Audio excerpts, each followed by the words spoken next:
ਵਾਹਿਗੁਰੂ ਜੀ ਕਾ ਖਾਲਸਾ ਵਾਹਿਗੁਰੂ ਜੀ ਕੀ ਫਤਿਹ। ਮੈਂ ਪੰਥ ਦਾ ਦਾਸ ਸਿਮਰਨਜੀਤ ਸਿੰਘ ਮਾਨ ਆਪਣੇ ਪਿੰਡ ਕਿਲ੍ਹਾ ਸਰਦਾਰ ਹਰਨਾਮ ਸਿੰਘ ਤੋਂ ਪੰਥ ਦੇ ਨਾਲ ਕੁਝ ਗੱਲਾਂ ਸਾਂਝੀਆਂ ਕਰਨਾ ਚਾਹੁੰਦਾ। 11 ਤਰੀਕ ਪਰਸੋਂ ਜਨਵਰੀ ਨੂੰ ਫਤਿਹਗੜ੍ਹ ਸਾਹਿਬ ਤੋਂ ਇੱਕ ਮਾਰਚ ਅਸੀਂ ਸਾਰੇ ਕਰ ਰਹੇ ਹਾਂ, ਜਿਹੜੀ ਚੰਡੀਗੜ੍ਹ ਜਾਊਗੀ, ਜਿਹਦੇ ਵਿੱਚ ਅਸੀਂ ਮੰਗ ਕਰ ਰਹੇ ਹਾਂ ਕਿ ਜਿੰਨੇ ਵੀ ਸਿੱਖ 1984 ਤੋਂ ਬਾਅਦ ਕੈਦੀ ਬਣਾਏ ਹੋਏ ਹਨ ਉਹਨਾਂ ਦੀ ਰਿਹਾਈ ਹੋਏ। ਇਹ ਆਪ ਦੀ ਸੂਚਨਾ ਦੇ ਲਈ ਜ਼ਰੂਰੀ ਹੈ, ਕਿਉਂ ਕਰਕੇ ਸਾਰਿਆਂ ਦਾ ਫਰਜ਼ ਬਣਦਾ ਹੈ ਕਿ ਇਸ ਮਾਰਚ ਦੇ ਵਿੱਚ ਅਸੀਂ ਸ਼ਾਮਲ ਹੋਈਏ। ਦੂਸਰੀ ਗੱਲ ਕਰਨੀ ਹੈ ਕਿ ਜਿਹੜੇ ਮੋਦੀ ਸਾਹਿਬ 5 ਜਨਵਰੀ ਨੂੰ ਫਿਰੋਜ਼ਪੁਰ ਆਏ ਸੀ, ਉਹਨਾਂ ਨੂੰ ਬਿਲਕੁਲ ਕੋਈ ਜਾਨ ਦਾ ਖਤਰਾ ਨਹੀਂ ਹੋਇਆ। ਇਹ ਬਿਲਕੁਲ ਸਿੱਖਾਂ ਨੂੰ ਬਦਨਾਮ ਕਰਨ ਦੇ ਲਈ ਹਿੰਦੂਤਵਾ ਦੇ ਲੋਕ ਅਤੇ ਬੀਜੇਪੀ ਦੇ ਲੋਕ ਅਤੇ ਜਿਹੜੇ ਬੀਜੇਪੀ ਦੇ ਨਾਲ ਸਿੱਖ ਲੀਡਰ ਕੈਪਟਨ ਅਮਰਿੰਦਰ ਸਿੰਘ, ਬਾਜਵਾ ਸਾਹਿਬ, ਢੀਂਡਸਾ ਸਾਹਿਬ, ਦਮਦਮੀ ਟਕਸਾਲ ਦੇ ਮੁੱਖ ਬੁਲਾਰੇ ਮੋਹਕਮ ਸਿੰਘ, ਇਹ ਸਾਰੇ ਮਿਲ ਕੇ ਇਹ ਗਲਤ ਪ੍ਰੋਪੇਗੈਂਡਾ ਕਰ ਰਹੇ ਹੈ। ਸੋ ਆਪ ਜੀ ਮੇਰੀ ਫੇਸਬੁੱਕ ਦੇ ਉੱਤੇ ਜੋ ਮੈਂ ਪਰਸੋਂ 7 ਤਰੀਕ ਨੂੰ ਬਰਗਾੜੀ ਦੇ ਵਿੱਚ ਬੋਲਿਆ ਸੀ, ਸਾਡੀ ਫੇਸਬੁੱਕ ਦੇ ਉੱਤੇ ਤੁਸੀਂ ਸੁਣ ਸਕਦੇ ਹੋ। ਸੋ ਕੋਈ ਖਤਰਾ ਪ੍ਰਾਈਮ ਮਿਨਿਸਟਰ ਨੂੰ ਨਹੀਂ ਹੋਇਆ।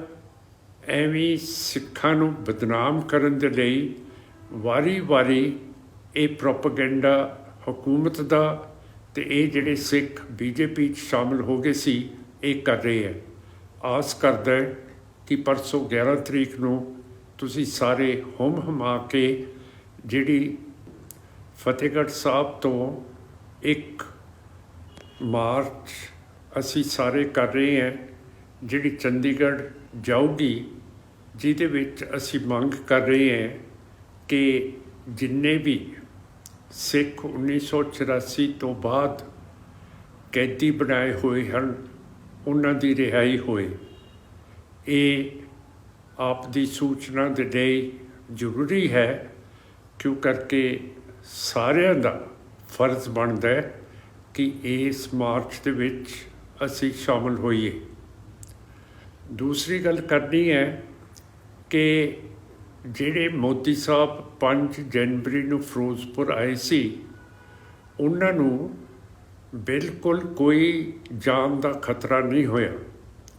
ਇਹ ਬਿਲਕੁਲ ਸਿੱਖਾਂ ਨੂੰ ਬਦਨਾਮ ਕਰਨ ਦੇ ਲਈ ਹਿੰਦੂਤਵਾ ਦੇ ਲੋਕ ਅਤੇ ਬੀਜੇਪੀ ਦੇ ਲੋਕ ਅਤੇ ਜਿਹੜੇ ਬੀਜੇਪੀ ਦੇ ਨਾਲ ਸਿੱਖ ਲੀਡਰ ਕੈਪਟਨ ਅਮਰਿੰਦਰ ਸਿੰਘ, ਬਾਜਵਾ ਸਾਹਿਬ, ਢੀਂਡਸਾ ਸਾਹਿਬ, ਦਮਦਮੀ ਟਕਸਾਲ ਦੇ ਮੁੱਖ ਬੁਲਾਰੇ ਮੋਹਕਮ ਸਿੰਘ, ਇਹ ਸਾਰੇ ਮਿਲ ਕੇ ਇਹ ਗਲਤ ਪ੍ਰੋਪੇਗੈਂਡਾ ਕਰ ਰਹੇ ਹੈ।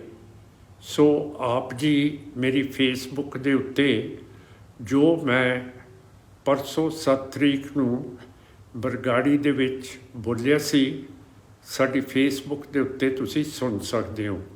ਸੋ ਕੋਈ ਖਤਰਾ ਪ੍ਰਾਈਮ ਮਿਨਿਸਟਰ ਨੂੰ ਨਹੀਂ ਹੋਇਆ। ਐਵੇਂ ਸਿੱਖਾਂ ਨੂੰ ਬਦਨਾਮ ਕਰਨ ਦੇ ਲਈ ਵਾਰੀ ਇਹ ਪ੍ਰੋਪੇਗੈਂਡਾ ਹਕੂਮਤ ਦਾ ਅਤੇ ਇਹ ਜਿਹੜੇ ਸਿੱਖ ਬੀਜੇਪੀ 'ਚ ਸ਼ਾਮਲ ਹੋ ਗਏ ਸੀ, ਇਹ ਕਰ ਰਹੇ ਹੈ।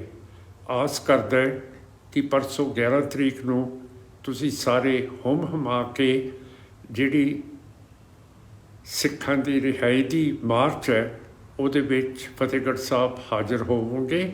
ਵਾਹਿਗੁਰੂ ਜੀ ਕਾ ਖਾਲਸਾ ਵਾਹਿਗੁਰੂ ਜੀ ਕੀ ਫਤਿਹ।